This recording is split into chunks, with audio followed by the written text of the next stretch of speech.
माया की 3 बेटियां थी, रिंकी, पिंकी और चिक्की, और उसका एक बेटा था रॉकी। माँ, अब तो रॉकी काफी बड़ा हो गया है, आप इसकी शादी के बारे में क्यों नहीं सोचती? अब हमसे नहीं होता है ये घर का काम, अब आपको एक भाभी लेके आनी ही चाहिए। हाँ सही कह रही हो, तुम तो यहाँ बस भैंसों की तरह खाने के लिए हो। माँ, आपको पता तो है हम पे ये घर का काम नहीं होता है, इसी कलेश के चलते तो हम तीनों बहन ससुराल से यहाँ पे रहती हैं और आप हमसे चिल्लाती हैं। और वैसे भी माँ, आपको ना तो हमारा हाथ का खाना पसंद है और ना ही हमारा किया हुआ कोई भी काम पसंद है। क्यों ना आप एक बहू ले आओ जो आपको अच्छा खाना बना के खिलाएगी। और माया इस बारे में विचार करती है। हाँ वैसे तो तुम सब सही कह रही हो। मैं अभी बात करती हूँ गांव की एक ताई से कि वो अच्छी सी मेरे लिए कामकाजी बहू ढूंढ के दें। तुम तो सारी कामचोर हो गई हो, एक काम करके नहीं देती। तभी माया वहाँ से ताई से बात करने के लिए निकल जाती है। हेलो ताई जी, नमस्ते। मैं माया बोल रही हूँ। मेरे को एक विषय में आपसे बात करनी थी। मुझे एक्चुअली ये बात करनी थी कि मेरे बेटे रॉकी के लिए एक सुशील और सुंदर और घरेलू लड़की चाहिए जो अच्छे से कामकाज कर सके और सुंदर भी हो। तो आपकी नज़र में कोई बेटी हो, कोई लड़की हो तो मुझे ज़रूर बताना। मुझे अपने रॉकी की शादी करनी है और एक अच्छी सी बहू घर पे लानी है।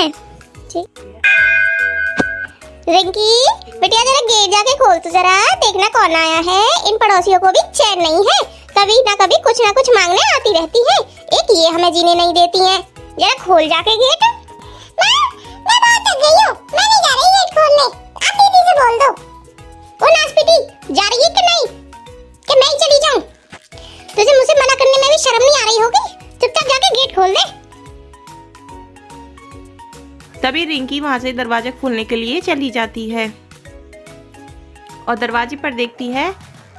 अरे रॉकी, तुम और ये किसको साथ में लेके आए हो तुम? और इतनी आवाज सुनते ही उसकी माँ वहाँ आ जाती है और बोलती है, अरे इतना चिल्ला क्यों रही है? मेरा बेटा आया है, अंदर आ देते उसे। हट वहाँ से। माँ, आपका लाडला बेटा आज अकेले नहीं आया है, देखो तो जरा किसे साथ लाया है ये। देखो तो जरा किसे ले आई है साथ में जो तू इतनी चौंकी हुई है।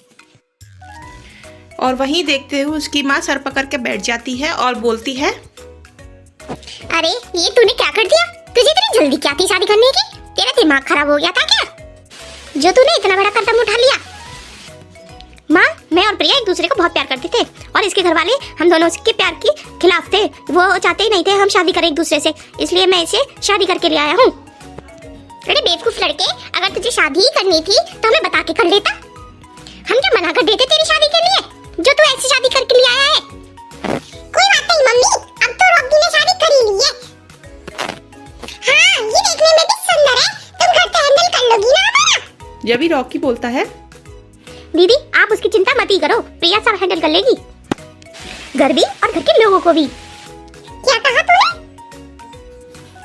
सही है माँ, आपको तो बिना मेहनत किए एक अच्छी बहू मिल गई। हाँ सही कह रही हो, तुमको तो सब बैठे बैठे चाहिए। चलो अब बहू आई गई है तो उसका गृह प्रवेश भी कर ले। ऐसे ही अच्छे से समय बीतता जाता है और प्रिया अपने घर में और काम में सारे अच्छे से ध्यान देती है और अपनी नंदों का भी ख्याल रखती है। और एक दिन उसकी नंदे बोलती हैं, भाभी, मेरे लिए चाय और आलू के पराठे बना दो। भाभी, मेरे लिए दूध और ब्रेड लेके आओ। और मेरे लिए प्याज के पराठे और चाय लेके आओ। और प्रिया सभी की बात मानते हुए खाने की तैयारी कर रही होती है और उसे खाना बनाते हुए वक्त लग जाता है। और तभी अभी तक नाश्ता नहीं बना, तुम्हारे हाथों में क्या मेहंदी लगी हुई है जो अभी तक नाश्ता भी तैयार नहीं किया गया तुमको? भूख के मारे मेरे पेट पे चूहे कूद रहे हैं और तुम्हें कोई ध्यान ही नहीं है इस चीज का। बस दीदी बन गया, मैं भी लाने ही वाली थी जब तक कि आप आ गई। चलो कोई बात नहीं, आगे से ध्यान रखना और जा खाना नाश्ता जल्दी बना के मेरे कमरे में देख कर जाना। और कुछ समय बाद माया और उसकी तीनों बेटियां वहाँ बैठी होती हैं। माँ, मैं ये सोच रहा था कि हमारी शादी को 1 महीने हो चुके हैं तो मैं प्रिया को लेके बाहर कहीं घुमाऊं। क्या घूमने? घर का काम कौन करेगा? खाना मुझसे तो बनेगा नहीं, तुम ही लोग देख लो कौन बनाएगा। चुप करो तुम तीनों। बेटा तू निश्चिंत होके जा और बहू के साथ अच्छे से समय बिता करा। इन तीनों का बस चले तो खाना भी उसके हाथ से ही खाएं। तभी प्रिया वहाँ आ जाती है। जा बहू, तू जल्दी से जाकर अपना सामान पैक कर ले और अच्छे से तैयार हो जा। तभी प्रिया वहाँ से सामान पैक करने के लिए निकल जाती है और अपना सामान पैक करते हुए रॉकी के साथ वहाँ से चली जाती है। और अगले ही दिन भाभी मेरे लिए चाय ले आओ जल्दी। भाभी मेरे लिए ब्रेड और दूध ले आओ जल्दी। और भाभी मेरे लिए आलू के पराठे ले आओ जल्दी। तुम तीनों शायद ये भूल रही हो कि बहू घर में है नहीं, तो अपने आप नाश्ता चाय बना के तैयार करो और खाओ, और तुम्हें ही सारा घर का काम करना पड़ेगा। और तीनों बहनें काम करती करती इतनी परेशान हो जाती हैं और फिर एक दिन बोलती, आज तो मेरे पूरे बदन में दर्द हो रहा है, मेरे से कोई खाना बनाने की बोल मत देना। दीदी मेरे से तो बिल्कुल उम्मीद मत करना, और मैं जा रही हूँ सोने, और हाँ कल मैं जा रही हूँ अपने ससुराल। क्या ससुराल? हाँ, मुझसे नहीं होगा इतने सारे लोगों का काम, इससे अच्छा तो मैं अपने ससुराल चली जाऊँ। वहाँ सिर्फ मेरे पति और मेरी सास ही है। हाँ रिंकी तो सही कह रही है। हाँ, हम एक तरह से अपने भाई भाभी पर बोझ ही बने पड़े हैं। इससे अच्छा तो यही होगा कि हम अपने ससुराल चले जाएं। जब हम ससुराल में रहेंगे कम से कम हमें इज्जत तो मिलेगी। इतना काम तो करना नहीं पड़ेगा ना हमको वहाँ पे। और तभी वहाँ माया आ जाती है और बोलती है, सही कह रही हो, तुम तीनों ने एकदम सही फैसला लिया है। मैं तुम तीनों के फैसले से बहुत खुश हूँ। और तभी तीनों बहन एक एक करके अपने ससुराल की तरफ चली जाती हैं हंसी खुशी। और फिर माया को कोई टेंशन नहीं रहती, वो खुशी से अपने बहू और बेटे के साथ रहने लगती है।